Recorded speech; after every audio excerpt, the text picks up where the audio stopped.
وعلى آله وصحبه وأتباعه أجمعين ليلا ونهارا في الطرفين. فقد قال الله تعالى في كلامه المجيد وبرهانه التوحيد: أعوذ بالله من الشيطان الرجيم. بسم الله الرحمن الرحيم.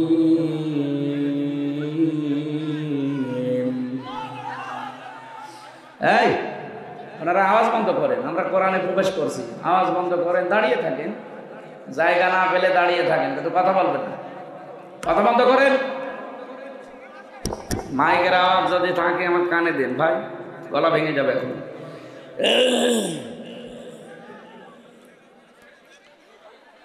ফাযকুরুনি আযকুরকুম ওয়াশকুরুনি ওয়ালা তাকফুরুন। ইয়া আইয়ুহাল্লাযীনা আমানু ইসতাঈনু বিস-সাবরি ওয়াস-সালাহ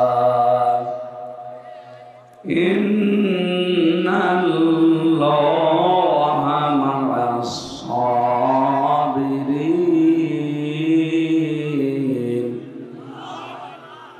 ওয়ালা তাকুলু লিমান ইউকতালু ফি সাবিলিল্লাহি আমওয়াত বাল আহইয়াউ ওয়ালাকিন লা তাশউরুন।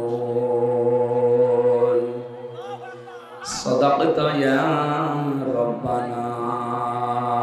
আল্লাহুম্মা সাল্লি আলা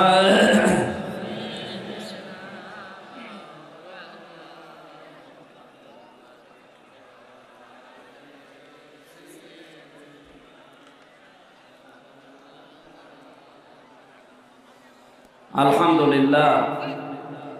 আবার কথা বলেন।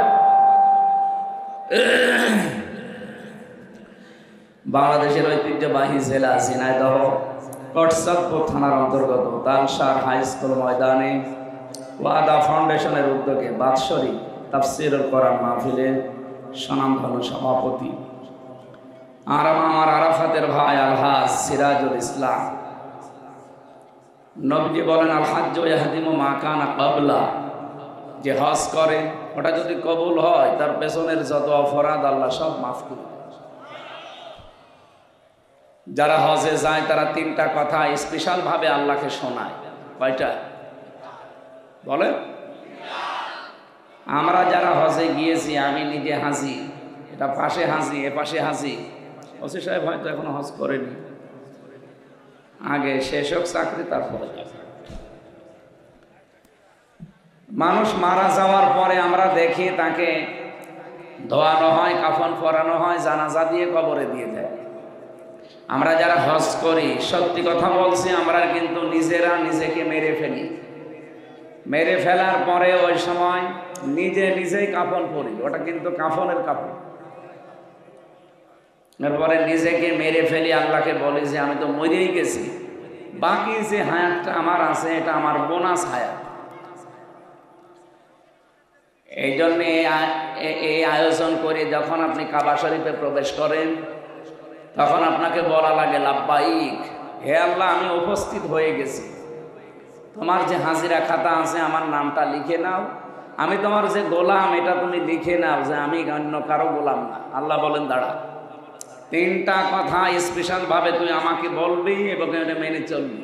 ইন্নাল হামদা, তুই বল যে যত প্রশংসা এখন থেকে আমি করব সব তোমার জন্য। এই জন্যে ইন্নার আগে ইন্না শব্দটা দেওয়ার পরে হাম দিয়েছেন। হাম দিলেও হয়ে যেত, না দিয়ে আবার আলিফ লাম লাগিয়েছে।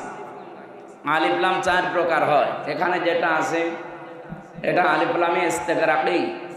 গর্পণ শব্দের শাব্দিক অর্থ হচ্ছে ডুবন্ত, তার মানে আমি আল্লাহকে বোঝাতে চাচ্ছি গ্যারান্টি দিয়ে, হে আল্লাহ আমি কিন্তু একেবারে খুব দৃঢ়ভাবে বলছি যত প্রশংসা এখন থেকে আমি করতে পারি সব তোমার জন্য করব। আমার কথার অর্থ বুঝতেছে? এর চাইতে আর কিছু থাকে না। ইন্নাল হামদা এ কথা বলার পরে দুনিয়ায় আর কিচ্ছু থাকে না। 2 নম্বরে বলা হয় আর নেমাতা লাকা, শুধুমাত্র তোমার প্রশংসা না, তুমি আমাকে যে নিয়ামত দিয়েছো সব নিয়ামত আজকে থেকে তোমার জন্য ব্যয় হবে। আমি যে সুস্থ আছি এটা তোমার নিয়ামত। এটা কি? বিজ্ঞান এখন এই মাথার উপরে গবেষণা চালিয়েছে, এর ভেতরে 70,000 এই যে রগ তার যাই বলেন এগুলো দেওয়া আছে। সামনে ফ্রন্টাল লব পাবেন, এরপরে প্যারাইটাল লব, অক্সিপিটাল লব, মোটর কর্টেক্স, সেন্সরি কর্টেক্স, লব। আপনি এখানে কম্পিউটার ভিড়ান, শুধু মানুষের চামড়াটা আমি ফেলে দেব, দেখেন কত রগ কত তার বের হয়। এক একটার সাথে 70,000 করে সংযোগ দেওয়া আছে। আমি আয়াতের সাথে বিজ্ঞান ভিত্তিক তাফসীর মিলিয়ে দেখেছি, মুফাসসির জানিয়েছেন একটা রগ যদি কারো অকেজ হয়ে যায় মানুষটা পাগল হয়ে যাবে। আপনি যে মাস্তানি করে আপনাকে টাইট দেওয়ার জন্যে, নমরুদকে তো টাইট দিতে তাও মশা লেগেছে, আপনার তো কিছুই লাগবে না। কি শুধু যদি একটা রগ একটু অকেজ হয়ে যায় আপনি নিজের পায়খানা নিজে খাবেন।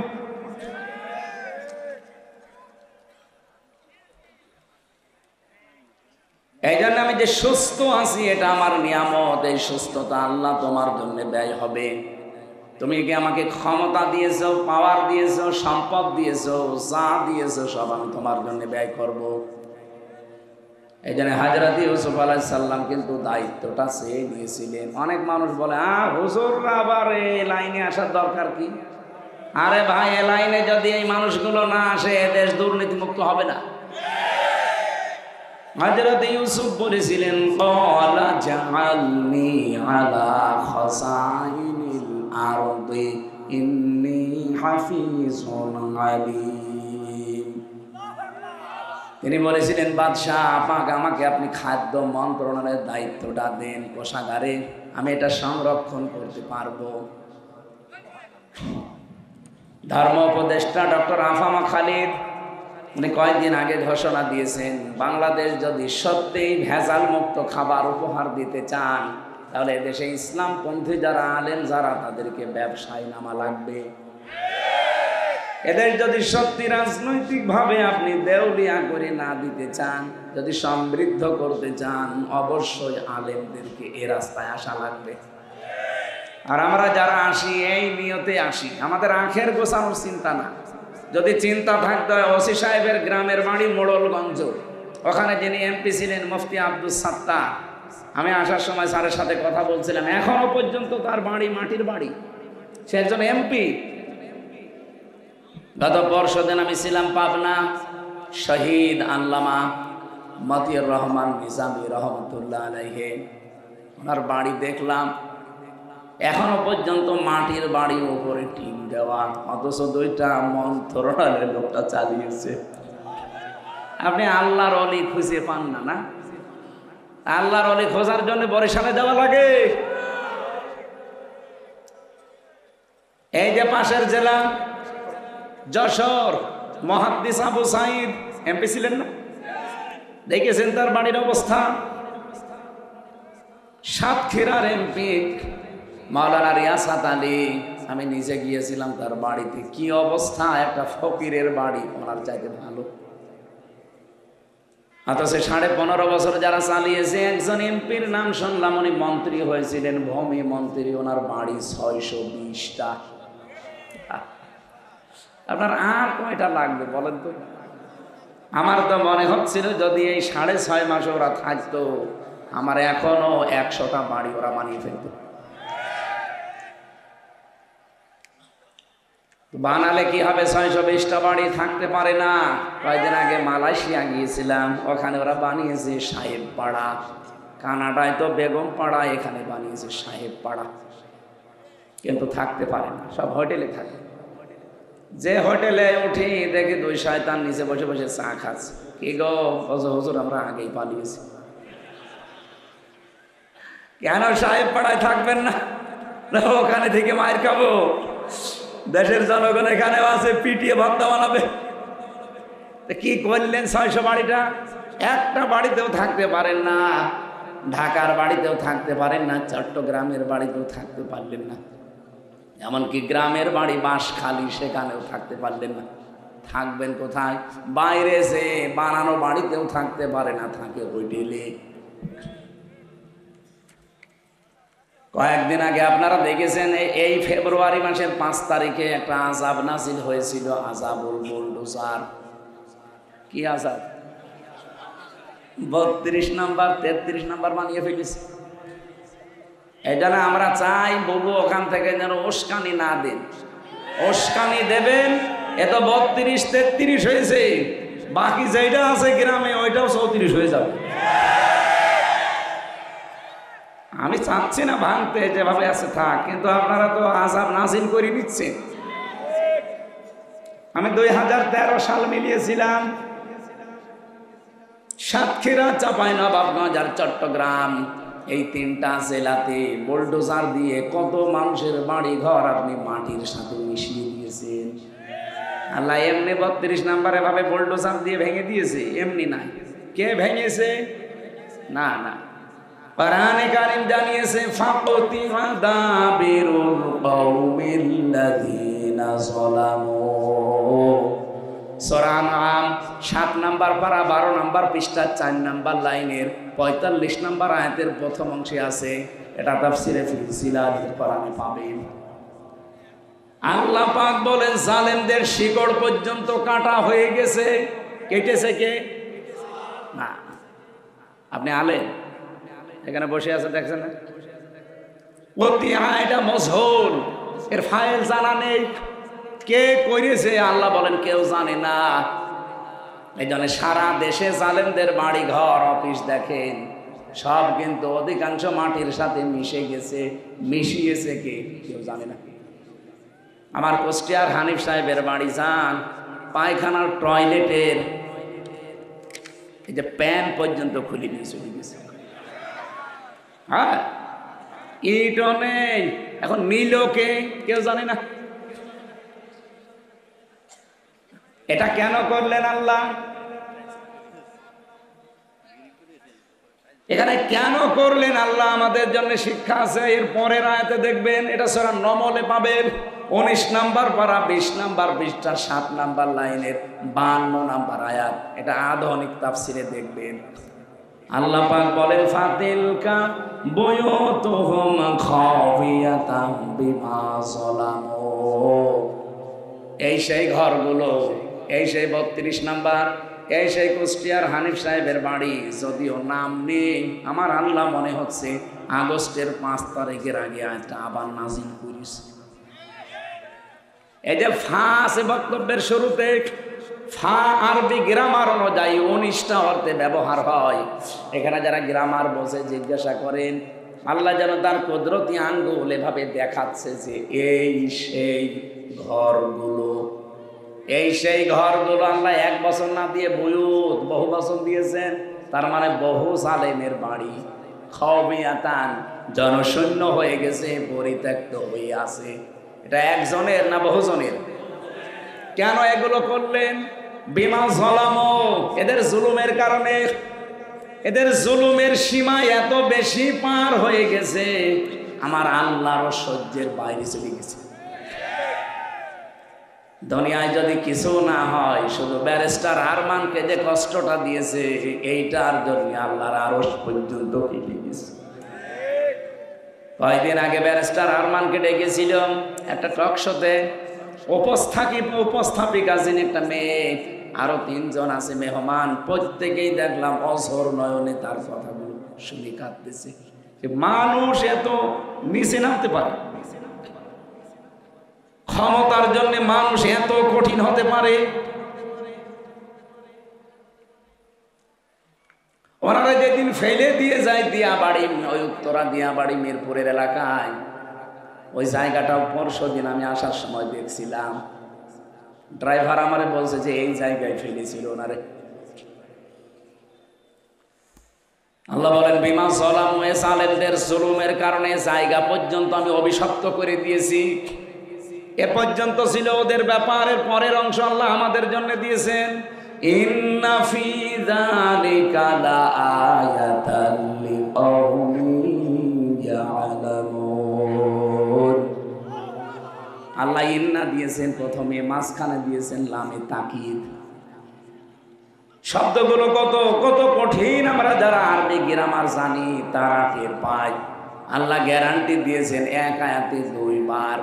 আল্লাহ বলেন অবশ্যই এর ভেতরে শিক্ষা আছে যারা জ্ঞানী তাদের জন্য। কিন্তু আগস্টের 5 তারিখের পর থেকে আমরা দেখছি অনেকের জ্ঞান আর কাজে লাগছে না, তারাও যেন ওই আগের মতো অন্ধ হয়ে গেছে। কোরআনে কারীম তাদের জন্য সূরা বানী ইসরাঈলের 8 নম্বর আয়াতের মাঝের অংশে শুনিয়েছে, ওয়াইন উতুম উদনা ওয়াজআলনা জাহান্নামা লিল কাফিরিনা হাসীরা। ওরা যা করেছে তোমরাও যদি ওদের মতো আচরণ করো, আমি ওদের সাথে যা করেছি তোদের সাথেও তাই করব। এই জন্য ইন্না ফি যালিকা লাআয়াতিন দিয়েছেন। আরে নাম না দিলেও অর্থ হয়ে যেত। আল্লাহ এত বেশি জোর দিয়েছেন এই শব্দটাই। আল্লাহ বলেন অবশ্যই এখানে শিক্ষা আছে জ্ঞানীদের জন্য। জালেমদের এত বড় শিকড় যদি আমি কেটে ফেলতে পারি, এখন যারা আশায় আছো যে চেয়ারে বসবো আর আঙ্গুল ফুলে কলা গাছ হয়ে যাব, 5 বছর পরে তোমার বাড়িও শ্মশান হয়ে যাবে। এই জন্য সাবধান সাধু, সাধু এই জন্য সাবধান। কথা বুঝতেছে? আমাকে আল্লাহ যত নিয়ামত দিয়েছেন, ওসি সাহেবের জন্য নিয়ামত ওনার ওই চেয়ারটা, আমার জন্য নিয়ামত আমার এই চেয়ারটা। আমাকে আল্লাহ কথা বলার মতো যোগ্যতা দিয়েছেন। যে যেই জায়গায় আছি আমরা প্রত্যেকের ওইটা তার জন্য নিয়ামত।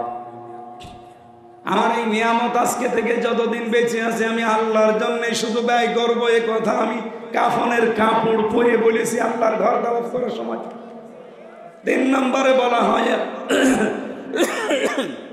অল মুলকা লাকা, হে আল্লাহ আমি কিন্তু কাবা ঘর দাওয়াত করছি, প্রদক্ষিণ করছি, আমি কিন্তু সব ছেড়ে দিয়ে তোমার পেছনে চলে এসেছি। কাবা ঘর প্রদক্ষিণ করা মানে, কাবার ঘোরা মানে কি? আমি দুনিয়ার সব ছেড়ে আমি আল্লাহর পেছনে ঘুরতেছি। এ ঘর যেহেতু আল্লাহর, আমি ঘুরছি কার পেছনে? আরো জোরে বলেন। শেষ কথা এইটাই বলে, হে আল্লাহ আমি যদি রাজ্য রাজনীতি দুনিয়ায় কিছু করেও থাকি, আজকে থেকে শুধু তোমার জন্য করব। অল মুলকা লাকা, অল মুলকা লাকা, তোমার জন্য করব আমি রাজনীতি। এতটুকু আল্লাহ বলেন, শেষ হয়নি। বিদায় তাওয়াফ করার সময় যে অধ্যাপক সাহেব যারা হাজির, শেষ কথা আল্লাহকে এটা শোনানো লাগে, আল্লাহ লা শারীকা লাকা লাব্বাইক, আমি চলে যাচ্ছি আল্লাহ, আমার নামটা তুমি লিখে রেখো, আমি কিন্তু মুশরিক না। আমি আজকে থেকে তোমার গ্যারান্টি দিয়ে গেলাম কোনোদিন আর শিরিক করব না।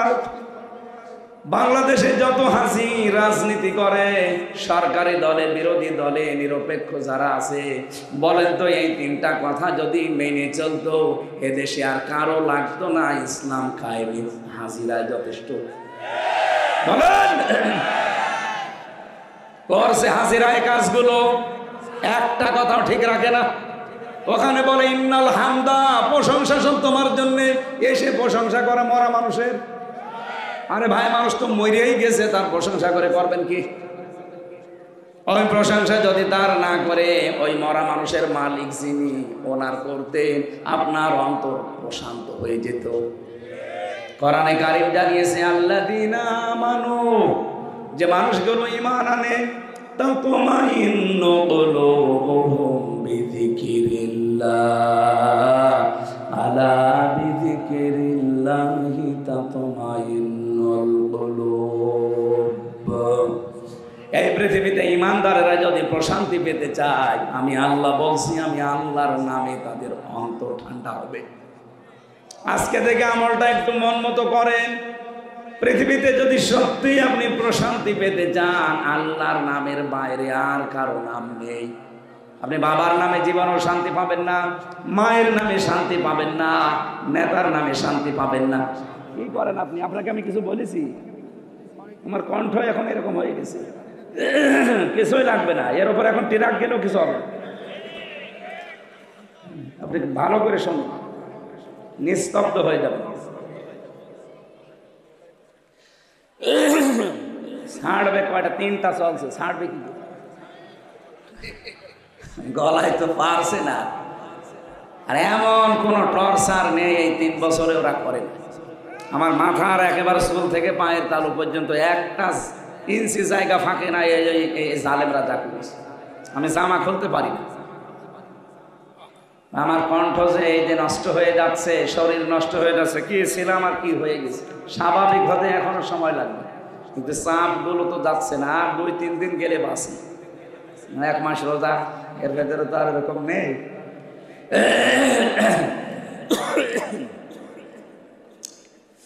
ঝিনাইদহবাসী আমরা যদি সত্যি আয়াত থেকে কিছু নিতে পারতাম, বাংলাদেশে বহু বেদাত বন্ধ হয়ে যেত, বহু শিরিক বন্ধ হয়ে যেত। কত মানুষ আল্লাহর নামের পরিবর্তে ডাকে শালি বাবা, কেল্লা বাবা, ফতে বাবা, ন্যাংটা বাবা, খাজা বাবা, ডাকে না? বলেন বলেন। এখানে অনেক আলেম আছে। পৃথিবীতে 3টা অপরাধের শাস্তি আল্লাহ ডবল ঘোষণা দিয়েছেন। পৃথিবীর অন্য কোনো অপরাধের শাস্তি ডবল হবে না, কিন্তু এই 3টা অপরাধ যারা জড়িত থাকবে তাদের শাস্তি হবে ডবল। 1 নম্বরে,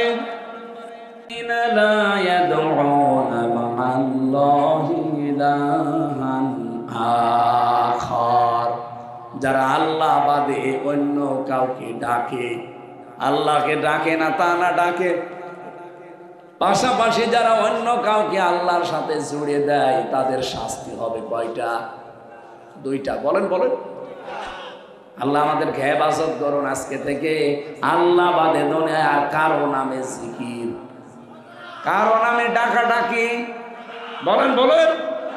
আমাদের খুলনা বিভাগ তো অন্তত এখনো আছে ভালো, এগুলো বেশি চলে চট্টগ্রাম আর সিলেটে। কি জিকির আল্লাহর নামে করে, উল্টা পাল্টা সব বানানো। আর আল্লাহর ওলি যত সব এলাকায়, ঘরে ঘরে ওরা ওলি। মহিলারাও নাকি পীর, পীর মা। এই জন্য আমি আজকের সভাপতি আলহাজ সিরাজুল ইসলাম, ওনাকে দিয়ে যে কথাগুলো বললাম, সারা পৃথিবীর হাজিদেরকে আল্লাহ যেন এটা মেনে চলার তৌফিক দেন। বলেন আমিন।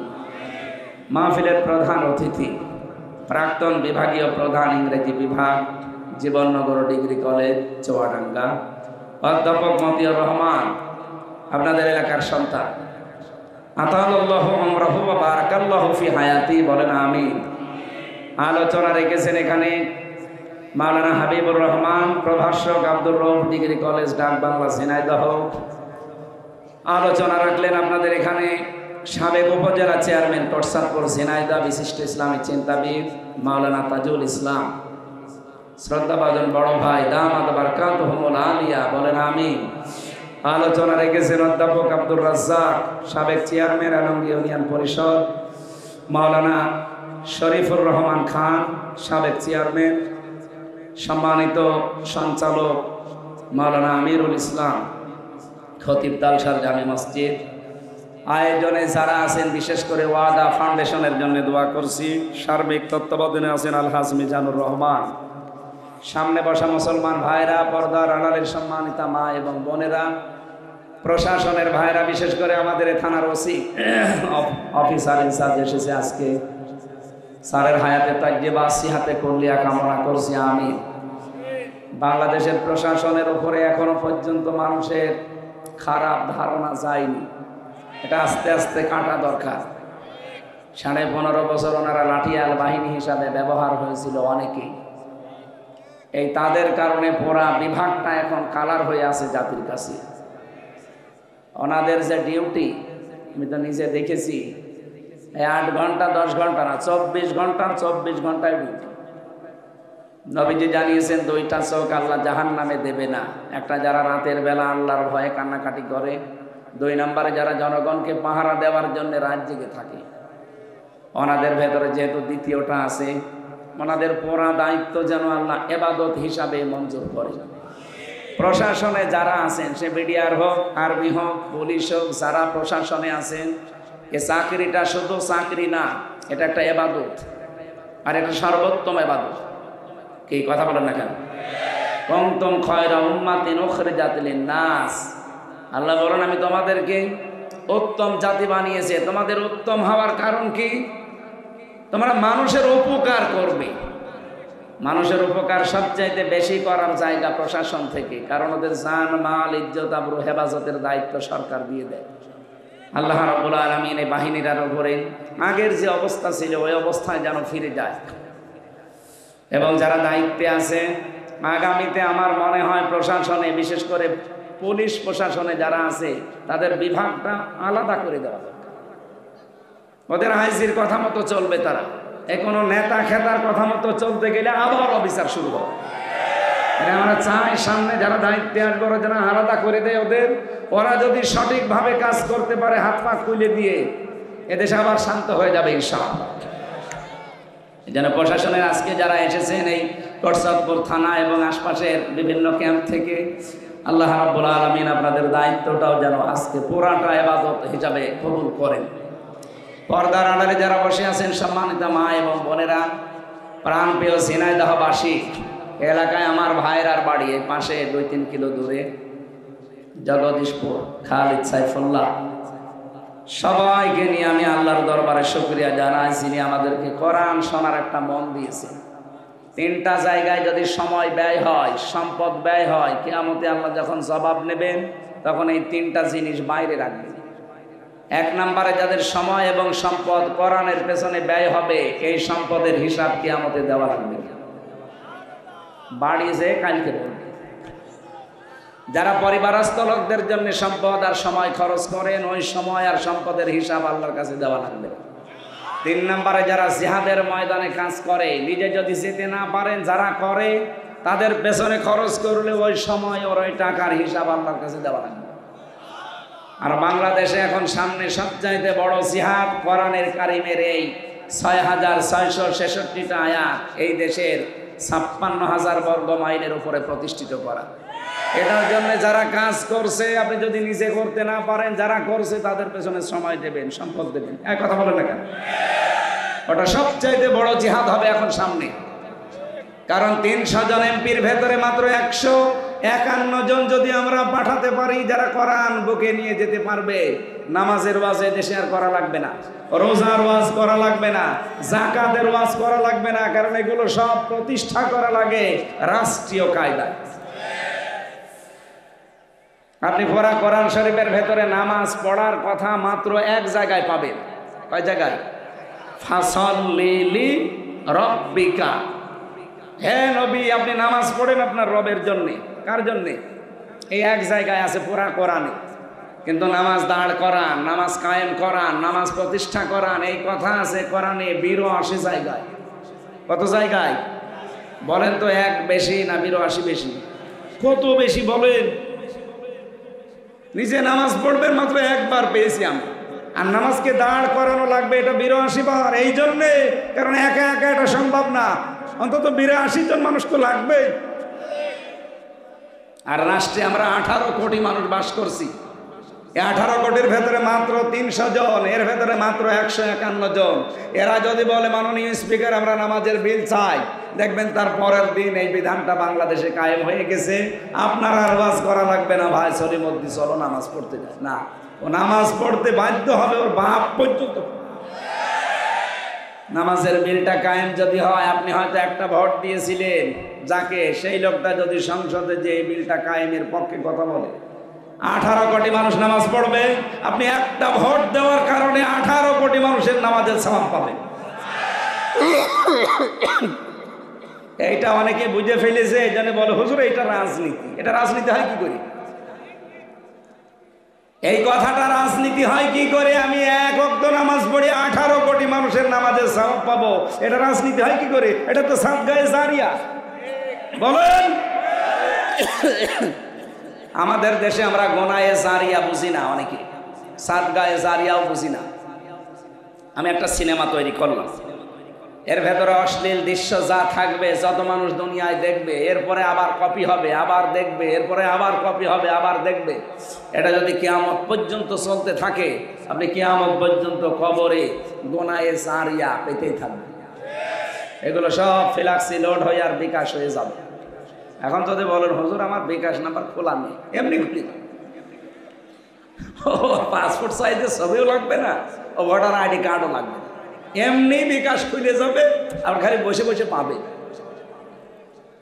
ওই সিনেমায় যত কিছু হয়েছে, যত মানুষের চরিত্র ধ্বংস হয়েছে, মানুষের পরিবার নষ্ট হয়েছে, আপনি কবরে বসে বসে কিয়ামত পর্যন্ত এই গোনায়ে জারিয়া পেতেই থাকবেন। এটা কি আমি বানালাম? বলেন বলেন। সূরা নিসা 5 নাম্বার পারার 10 নাম্বার পৃষ্ঠা 11 নাম্বার লাইনের, এটা 85 নাম্বার আছে, আয়াতে আছে মাইয়াশফা শাফাআতান হাসানাতান ইয়াকুল লাহু নাসীবুম মিনহা ওয়া মাইয়াশফা শাফাআতান সাজ্জিয়াতান ইয়াকুল লাহু কিফলুম মিনহা ওয়া কানা আল্লাহু আলা কুল্লি শাইইন মুকিতা। বলেন আল্লাহু আকবার। আরো অ্যাক্টিভ ভাবে শুনবেন, আর শিক্ষাগুলো এখান থেকে জীবনে বাস্তবায়নের সিদ্ধান্ত নেবেন। আল্লাহ পাক বলেন, কোনো মানুষ যদি একটা ভালো কাজ করে, ওই ভালো কাজে কেউ যদি সহযোগিতা করে, ও লোকটা ভালো কাজ করে যা পাবে, আপনি শুধু নাড়াচাড়া দিয়ে সেই সওয়াব পাবেন। সিস্টেম অপর পৃষ্ঠায় দেখুন, কোন মানুষ যদি অন্যায় কোনো কাজ করে, এই অন্যায় কাজ করে লোকটা যে অপরাধী, আপনি শুধু সাহায্য করে একই অপরাধী। বলেন, এটা রাজনীতি মনে করে আপনি চলে যান কোন কারণে? আমরা তো চাই এদেশে কোরআনে কারিমের বিধানটা কায়েম করতে, এটা আপনার কাছে রাজনীতি মনে হয়ে যায়, আর আপনি যেটা করছেন ওটা তো পুরাই দুর্নীতি। এটা পুরা দুর্নীতি না? আগামী থেকে এই দুর্নীতি দেশে আর হবে না। আন্তর্জাতিক যে বিভিন্ন বিষয়গুলো এখন ষড়যন্ত্র চলছে, আশা করছি আল্লাহর দিকে তাকে এগুলো মিটে যাবে। কি? হ্যাঁ, ওরা চায় না দুনিয়ায় কেউ যে দেশে ইসলাম কায়েম হোক, কিন্তু আল্লাহ যদি চায় সবগুলো কিন্তু পানির মতো হয়ে যাবে ইনশাআল্লাহ। আগস্টের 5 তারিখের পর থেকে আজকে ফেব্রুয়ারির 25 তারিখ পর্যন্ত 27টা ষড়যন্ত্র করেছে আমাদের এই প্রতিবেশীরা। একটাও হালে পানি নেয়নি, সব নস্যাৎ হয়ে গেছে। গত 3 দিন আগে যেটা করেছে, এটা রাখাল রাহাকে দিয়ে আমার নবীকে গালি দিয়েছে। ওরা মনে করেছিল এই দেশের মানুষ উত্তেজিত হয়ে ওকে মেরে ফেলবে, আর এইটা আমরা বিশ্বের মিডিয়ায় দেখাবো যে বাংলাদেশে জঙ্গি বেরিয়ে গেছে, এদেশের মানুষ পাগল ভালো হয়ে গেছে। আমরা প্রতিবাদ যতটুকু জানানোর জানিয়েছি ইমানের দাবির কারণে। আর আমরা এটাও চাই, যারা দায়িত্বে আছেন, আপনি 2 জন নবীর নাম নিয়ে আসেন, ডক্টর মোহাম্মদ ইউনুস, একটা মোহাম্মদ আর একটা কি, কয় নবীর নাম? 2 নবীর নাম নিয়ে বসে আছেন।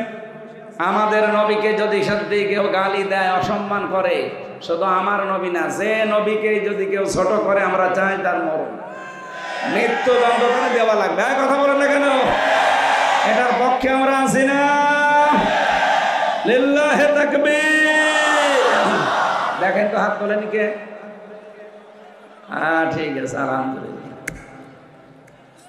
আরে ভাই, এটা তো ভিডিও হচ্ছে, এখানে ফেরেশতারাও করছে। কিয়ামতে যদি কিছু আপনার ভালো না লাগে, আল্লাহ অন্তত আল্লাহ যেন এটা দেখায় যে আমি নবীর সম্মানের পক্ষে ছিলাম। হযরতে ওমর এটা বলছে আমি শিক্ষার জন্য, এদিকে তাকান, তার ছেলেটাকে মাদ্রাসায় দিয়ে আসলেন। খলিফাতুল মুসলিমিন, তিনি দেশের প্রেসিডেন্ট। ওই জামানায় যিনি প্রধান বিচারপতি ছিলেন, তার সন্তানও একই মাদ্রাসায় দিয়েছেন।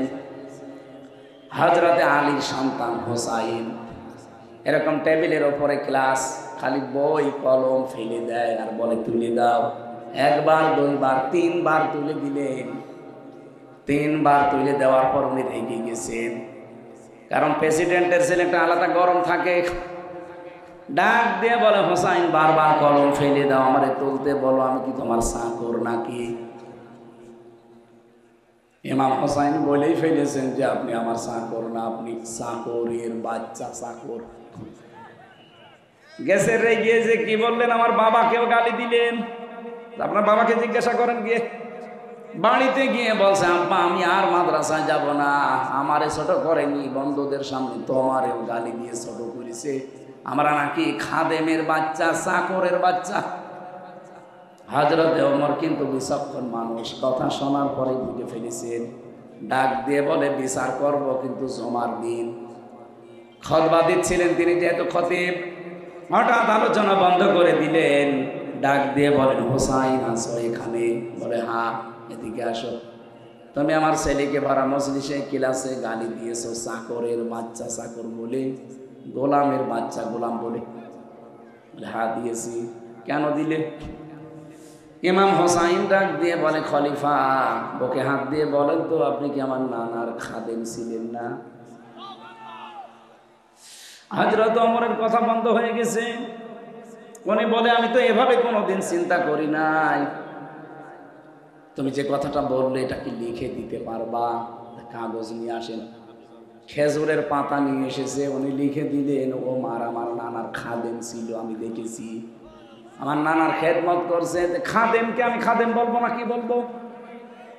ইতি হোসাইন ইবনে আলী লিখে দিলাম। হযরতে ওমর কাগজটা হাতে নিয়ে চমা খেলেন। ডাক দিয়ে বলে, নবীর সাহাবীরা, বিচার হয়ে গেছে। ছোট মানুষ আব্দুল্লাহ তো বোঝে না, বলে, বাবা তুমি তো বিচারই শুরু করলে না, হয়ে গেল কি করে? হযরত ওমর বলে, সন্তান, যে বিচার করেছি দুনিয়া না আখিরাতেও কাজে লাগবে। আমি যখন মারা যাব, এই কাগজটা আমার কাফনের ভেতরে দিয়ে দিও। কিয়ামতের ময়দানে আল্লাহ পাক যদি আমার জীবনের কিছুই পছন্দ না করে, এই কাগজটা অন্তত তুলে দেখাবো। রব্বুল আলামিন, আমার জীবনের কিছুই যদি তোমার ভালো না লাগে, কাগজটার দিকে তাকাও, তোমার নবীর নাতি লিখে দিয়েছে আমি নবীর খাদেম ছিলাম, এই ওসিলায় হলেও তুমি আজকে আমারে মাফ করে দাও। আকাশের তারকা দেখতে পান, জীবনে কেউ যদি গণনা করেন একদিন হয়তো শেষ করে ফেলতে পারবেন, কিন্তু হযরত ওমর মুসলমান হয়ে যত নেকির কাজ করেছিলেন কোনোদিন শেষ হবে না। এত নেকি আঞ্জাম দিয়েছিলেন তিনি, যে রাস্তা দিয়ে যেতেন শয়তান পর্যন্ত 40 দিন যেতে ভয় পেত। এত মর্যাদা যেই মানুষটার, হযরত ওমরের একক সিদ্ধান্তের ওপরে কোরআনের 13টা আয়াত আমার আল্লাহ তার মন মতো করে নাজিল করেছেন। অন্য কারো নামে এত আয়াত নাজিল হয়নি।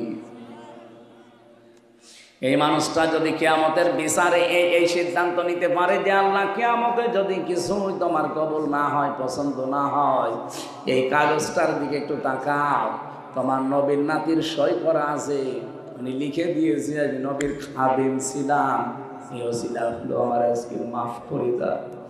আমাদের জীবনে তো এরকম একটা কিছু থাকা লাগবে। কি দেখাবেন আপনি? হাল্লাকা সিররুন ইনদাল্লাহ বাইনাকা আনতা ওয়া বাইনাল্লাহ, হাল্লাকা সাদাকাতুন তাখফা লা ইয়ালামুহা ইল্লাল্লাহ। তোমার কি এমন কিছু আছে যে কিয়ামতে তুমি দেখাতে পারবে? তুমি ছাড়া আর আল্লাহ ছাড়া কেউ জানে না ওই সাদগার বিষয়টা। এমন কোন গোপন দান তোমার আছে?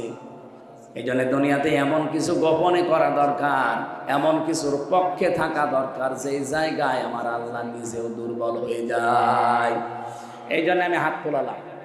যে লোকটা গালি দিয়েছে রাসূলুল্লাহকে, ও যদি আমার বাবাকে গালি দিত, ওরে আমি আরো পুরস্কার দিতাম দে।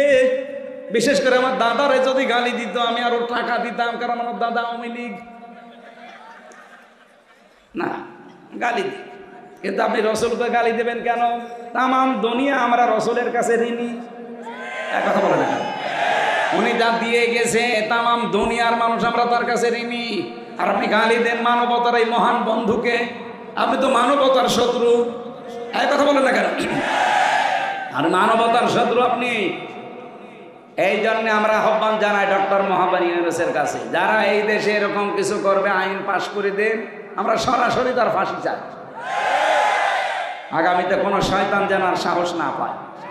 আর আমরা হাত তুললাম এ কারণে কিয়ামতের দিন এই ভিডিওটা যেন আমাদেরকে আল্লাহ দেখায় যে যা রসুলের পক্ষে যে যা করেছে তাকে আল্লাহ কিছু দিয়েছে। নবীর আপন চাচা আবুল আহাব ও তো জাহান্নামে যাবে, কিন্তু এই দুইটা আঙ্গুল দিয়ে নবীজির জন্মের কথা শুনে খুশি হয়ে তার নিজের কাজের মেয়েকে বলেছিল যা তোর আমি মুক্ত করে দিলাম। আল্লাহর নবীর জন্য এতটুকু করে সে কিন্তু লস করেনি, আল্লাহ ওইটাই কবুল করে নিয়েছে, যদিও সে কাফের। কি কথা বুঝতেছেন? শেখ সাদী রহমতুল্লাহ আলাইহি জীবনে বহু কিছু লিখেছে, কিন্তু 3 লাইন লেখার পরে তার আর কিছু মনে ছিল না। বালাগাল উলাবি কামালিহি কাশাফাত দুজাবি জামালিহি হাসানাত জামিউ খিসাবিহি। এরপরে তার কলম থেমে গেছে। তাহাজ্জুদের নামাজ আদায় করে যায় নামাজে ঘুমিয়ে পড়েছে। গভীর রজনীতে নবীজি এসে বলে সাদী কি চিন্তা করো? হযরতে শেখ সাদী বলে হে রাসূল জীবনে বহু কিছু লিখেছি, কোনোদিন আমার কলম থেমে যায়নি। আজকে আপনার নামে আমি একটা কবিতা লিখতে গেলাম, 3 নাম্বার লাইনের পরে আমার আর মনে আসে না। বিশ্ব নবী বলেন সাদী কলম হাতে নাও, আমি যে লাইন চতুর্থটা বলছি ওটা লিখে নাও। সাল্লু আলাইহি ওয়া আলিহি।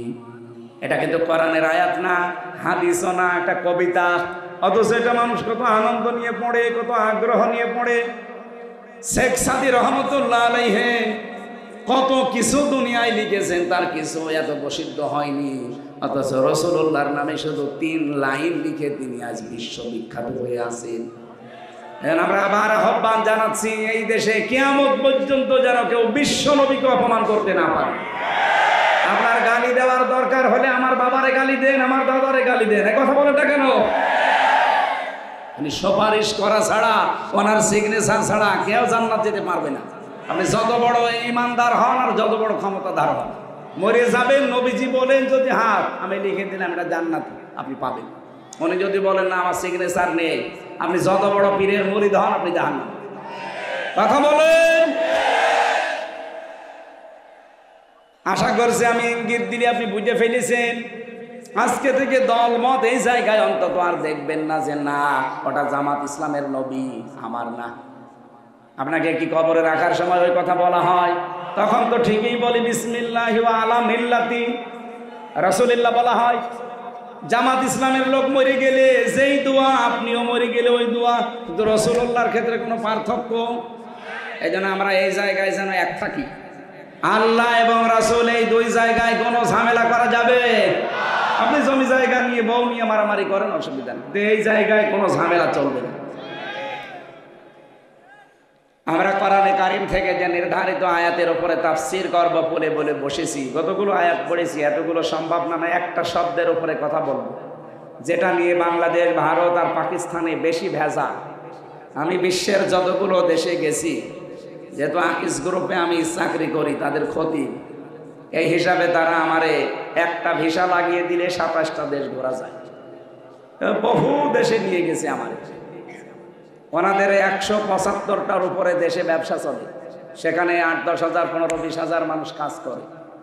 সেখানে নিয়ে যায় মালিক, আমারে নিজে নিয়ে যায়, যে ওই 8-10 হাজার মানুষের মাঝে কথা বলা। ওনাদের একটা লাভ আছে, মাইকে বলা ঠিক হবে না, কারণ ওই মানুষগুলোর ভেতরে যদি আল্লাহর ভয় ঢোকে তাহলে তারা কাজে ফাঁকি দেবে। আমার কুষ্টিয়ার বিহারবি কেবল একজন আছে মজনু সাহেব, প্রতি বছরে 100-র উপরে মানুষকে হজ করায়। আমি একদিন একজনকে জিজ্ঞাসা করলাম এনার উদ্দেশ্য কি? বলছে 2টা। 1 নম্বরে হজ যদি করে ওই হাজী সাহেব যে দায়িত্বে থাকবে অন্তত চুরি করা তার দ্বারা একটু কঠিন হবে। টাকা 1-1.5 লাখ 2 লাখ 5 লাখ খরচ হোক, কিন্তু ওর দ্বারা যে 30-40 বছর একটা কাজ করে নিলাম, সেখানে অন্তত দুর্নীতি হবে না, চুরি হবে না, এই গ্যারান্টি মজনু সাহেব মনে করে। এই কারণে 100 জন 150 জন 200 জন হজ করায়, টাকা খরচ হোক, সওয়াবও হচ্ছে, কাজও হয়ে যাচ্ছে। আকিস গ্রুপেরও ওইটাই না, আমাকে ভালোবাসে তারা, তাদের অনেক স্যাক্রিফাইস আছে আমার জন্য, আমি দোয়া করি তাদের জন্য। যতগুলো দেশে ঘুরলাম সবচাইতে বেশি ভেজাল এই আয়াতের প্রথম শব্দটা নিয়ে বাংলাদেশে, ভারতে আর পাকিস্তানে। একেবারে প্রদেশ প্রদেশ ঘুরে ঘুরে আমি দেখেছি, ভারতের কোনো জায়গা আমার বাদ নেই। সব প্রদেশে ঘুরে ঘুরে দেখলাম এইটা নিয়ে ঝামেলা। বাংলাদেশের কোনো জেলা থানা তো আমার বাকি নেই। সব জায়গায় যেয়ে দেখলাম এইটা নিয়ে ভাগে। পাকিস্তানে যত জায়গায় সব ভেজাল এইটা নিয়ে। আজ এই ভেজাল নিরসন করা দরকার। প্রত্যেক জমার দিন সারা পৃথিবীর যত মসজিদ, আমি যেখানেই নামাজ পড়েছি জমার নামাজ, দেখেছি ইমাম সাহেব এই আয়াতটা শেষে পড়ে, ফাযকুরুনি আযকুরকুম ওয়াশকুরুলি ওয়ালা তাকফুরুন। চারটা বিষয় আল্লাহ আমাদেরকে প্রতি জমার দিন ইমাম সাহেবের মাধ্যমে স্মরণ করায় যে আমাকে স্মরণ করো, আমি স্মরণ করব। আমার শুকরিয়া আদায় করো, নাফরমানি করবা না। কয়টা কথা? আরো জোরে। এক নম্বরে আমাকে স্মরণ করো, আমিও স্মরণ করব। আমার নিয়ামতের শুকরিয়া আদায় করো, নাফরমানি করবা না। হয়ে গেছে না বলা? বুঝেছেন কারা? হাত তোলেন তো। ঠিক আছে, তাহলে মোনাজাত করি। আপনি যখন বলছেন যে আমি বুঝে পেরেছি, আমি কি করব? আমি পড়া কোরআন শরীফ যতটুকুই বুঝেছি, যেহেতু আমার অনার্স মাস্টার্স এইটার উপরে সারাটা জীবনই প্রায় চলছে, এর উপরে আমার সেই 5 পাস করার পর থেকে এর উপরে আমি এইটা নিয়ে যতটুকু বুঝলাম নাড়াচাড়া করে প্রায় 42টার উপরে আমি বিশ্ববিদ্যালয়ে থাকাকালীন মিলিয়েছিলাম তাফসিরগুলো। সব মুফাসসির এই আয়াতের ব্যাপারে 5টা অর্থ নিয়ে এসেছেন। প্রথম শব্দ ফা, প্রথম অক্ষর কি? এর বাংলা অর্থ অতঃপর। উযকুরনি, আমাকে স্মরণ করো, মানে আমার জিকির করো। আযকুরকুম, আমি আল্লাহ তোমাদের জিকির করব। আমি 2010 সালে যখন প্রথম গ্রেপ্তার হয়ে জেলে গেলাম, ওই সময় যে ওসি সাহেব আমার নিয়ে গিয়েছিল, মানে গোপালগঞ্জে বাড়ি, টঙ্গি পাড়ায়, আল্লাহর ওলি, উনি আমারে বলছে, হুজুর আমি আপনারা ছেড়ে দিচ্ছি, কিন্তু একটা দায়িত্ব পালন করবেন। প্রতি জমার দিন এসে আমারে আপনি যেভাবে কোরআন পড়েন ওইভাবে শিখি। যেভাবে শিখতে হলে আরবি গ্রামার জানা লাগবে। আমি তাই পড়ব। এই প্রতি জমার দিন যেতাম, গাড়ি পাঠিয়ে দিত, পড়াতাম। ওর পরের বছরে 11 সালে একটা আলোচনা করেছিলাম জিকির এই শব্দ নিয়ে, কারণ বিশাল ভেজাল লেগে আছি সারা বাংলাদেশে। যে যেভাবে পারে খালি জিকির। বিভিন্ন দরবারে যাবেন, কি দেবে বলেন বলেন? অথচ এটা যে একটা ইবাদত, এটা যে একটা ইবাদত কিভাবে করা লাগবে, কয়টা শব্দ দিয়ে করা লাগবে, অবশ্যই আল্লাহ কোরআনে এবং নবীজির মাধ্যমে দিয়েছেন। কারণ ইবাদত হলে তো দেবে। কি কথা বলেন না কেন? উনি 11 সালে জিকিরের উপরে আমি 1 ঘন্টা 55 মিনিট আলোচনা করেছিলাম, পুরাটা শুনেছি। পরের সপ্তাহে পড়াতে গেলাম, আমারে বলছে, হুজুর এতদিন আমি কি ভাবতাম জিকির নিয়ে, যে বিভিন্ন পীর সাহেবরা দেয়, বাবারা যে জিকির করে, মনে হচ্ছিল যে ওইটাই মনে হয় জিকির। আপনি এ কি বললেন? এত জিকিরের সাথে ওদের বাস্তবতার একটাও মিল নেই। আমি যেহেতু দলিল দিয়ে দিয়ে বলেছিলাম, জিকিরের পুরা কোরআনে আমার আল্লাহ প্রধান অর্থ দিয়েছেন 5টা। জিকিরের অর্থ কয়টা?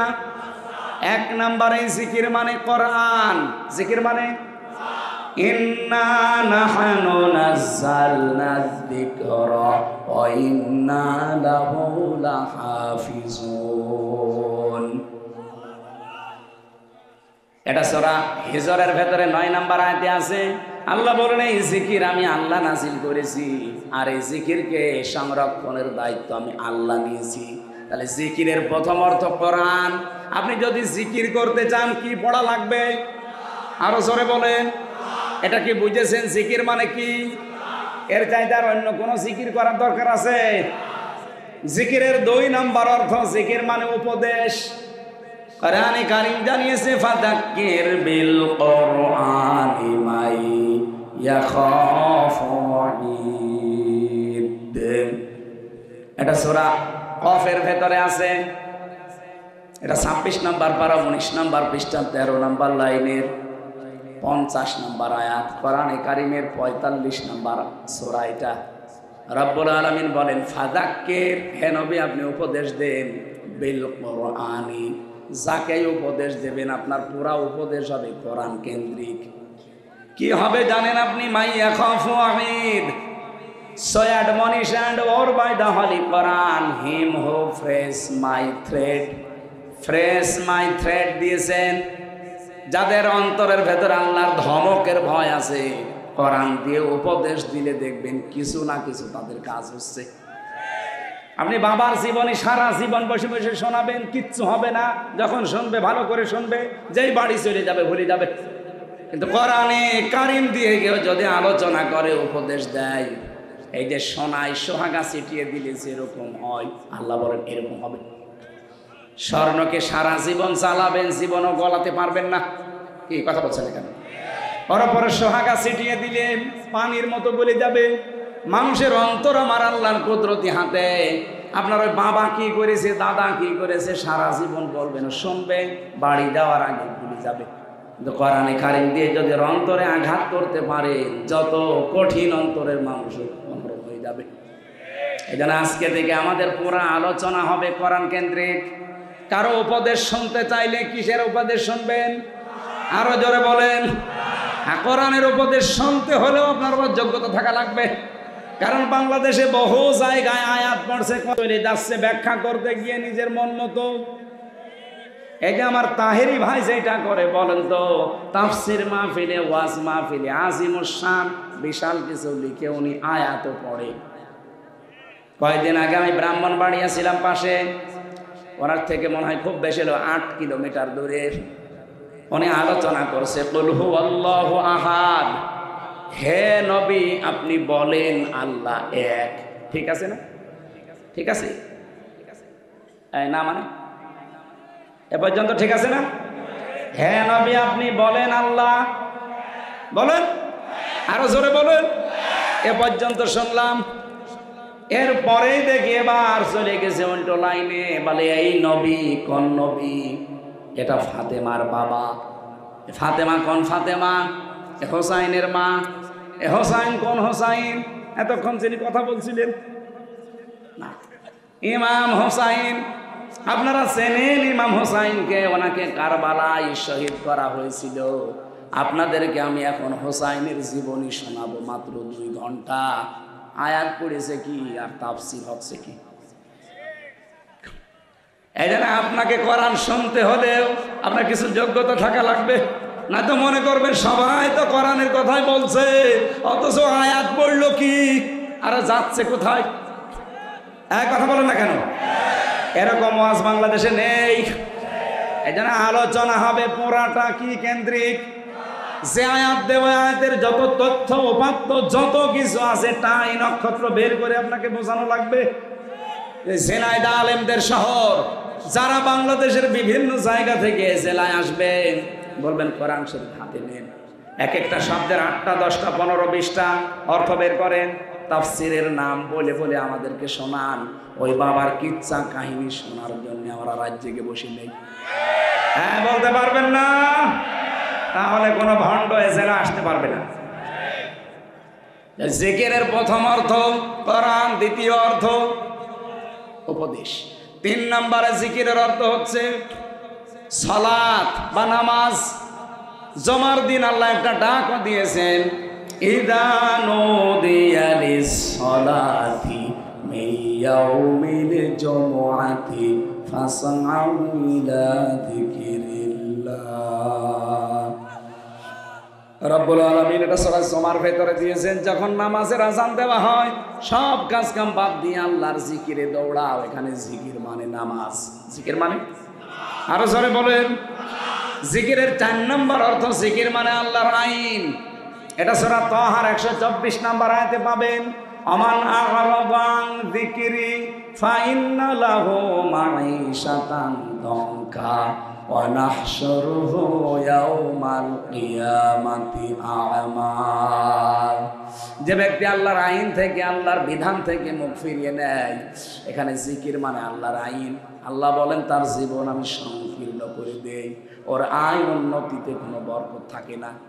চর্ম চোখে দেখতে মনে হবে আমার সম্পদের পাহাড় তৈরি হচ্ছে, আসবে একদিক থেকে চলে যাবে 5 দিক থেকে। এখানে আল্লাহর আইন বাদ দিয়ে, আল্লাহর বিধান বাদ দিয়ে সম্পদ আদি কামাই করতেছেন না, ওটা আপনি ধরে রাখতে পারবেন না। কত মানুষ এখানে আছে, বোনের জমি, ভাইয়ের জমি, চাচার জমি, ফুফুর জমি ফাঁকি দিয়ে জাল দলিল করে নিজের নামে লিখে নেয়। আর ওই মামলা যখন ইনাদের কাছে যায়, তখন ওনারা হায় হতাশ করে হচ্ছে কি। তখন উনি যেটা অপরাধী তারা ধরে জেলে নিয়ে গেলে গালি যায় ওনারে, ওসি ভালো না, ওসি তো ভালো না, তা আপনি ভালো? আপনি যে বাবার সম্পত্তি আপনার যে ভাইকে না দিয়ে জাল দলিল করে লিখে নিলেন।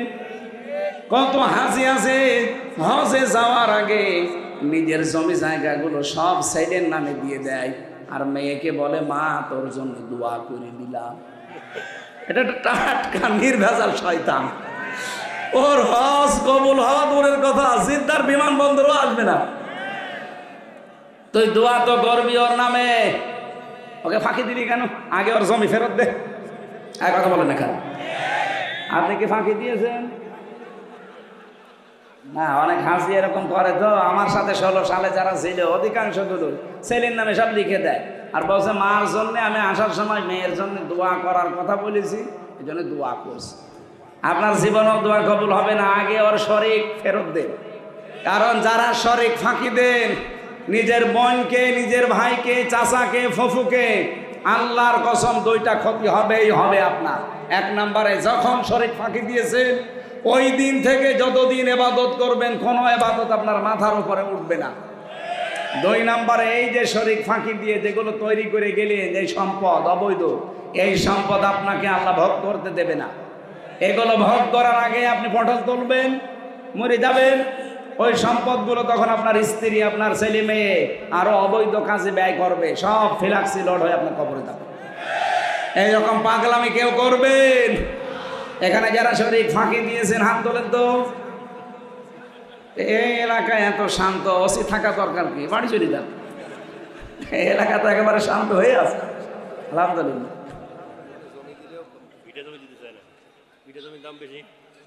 না, এখানে আর একটা মাসলা, হ্যাঁ স্যার যখন বলেছে এই মাসলাটা, এই যে যারা বোনকে, বিশেষ করে বোনকে ভিটার জমি দিতে চান না, বলেন মাঠের তা দিয়ে শেষ, না আপনি জায়েজ হবে না।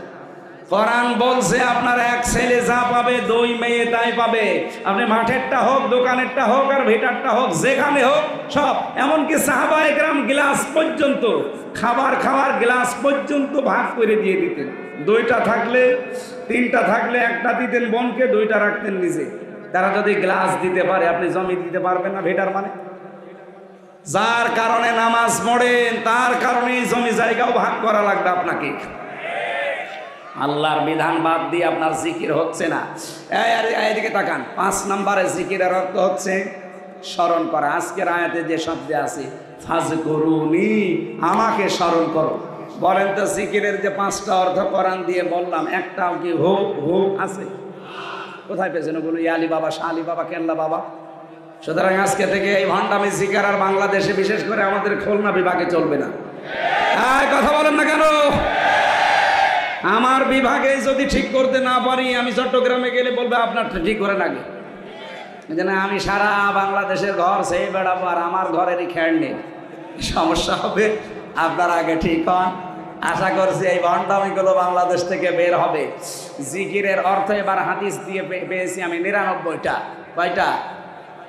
আপনারা মনে হয় বিরক্ত হয়ে যাচ্ছেন।